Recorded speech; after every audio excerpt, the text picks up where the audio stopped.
And Becky DeWitt is on deck. Hi, I'm Mark Whitmer. I've lived here for 10 years on Weston Road.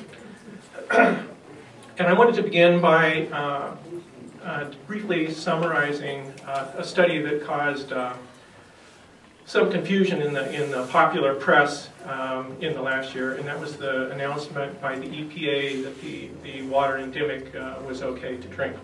And on July 25th, the press release from EPA read, EPA has determined that there are not levels of contaminants present that would require additional action by the agency. So a very brief history of what happened in Dimmock, most of you probably know, but in 2008, hydrofracking began by Cabot. On January 1st, 2009, New Year's Day, a woman named Norma Fiorentino,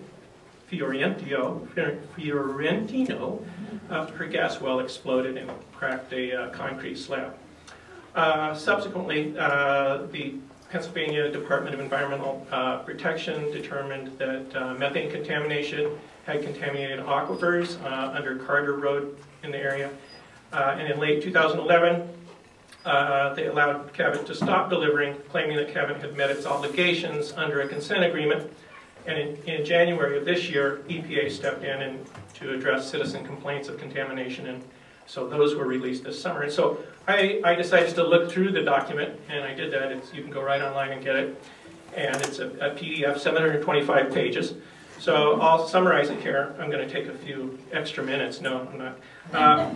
But a list of the compounds found over threshold levels for drinking water: arsenic, chromium, lithium, lead, manganese, iron, barium, sodium, and methane. And all these compounds are associated with gas drilling. Arsenic at one well was 18 times the threshold or trigger level for drinking water. Lithium occurred at up to 15 times the trigger level. Sodium occurred at concentrations up to 10 times the trigger level. And they have wells, companion wells, where the water is filtered. And really, the only elements for which filtration was effective were lead and iron. So with the filtered wells, the contaminants were just as bad.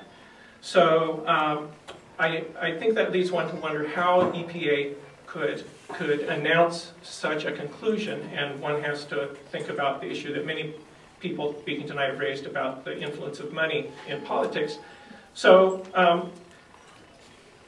the local and global consequences of fracking make it a bad idea anywhere front yards are back. And we are all in this together. We are all neighbors. The best current information, non-industry, indicates that the global warming consequences of this energy source will be devastating, pushing us beyond tipping points. Fossil fuels are not inevitable, and we know that. So last fall's election and the Rouse petition drive were ringing calls for the adoption of the ban, and I urge us to do that. Thank you.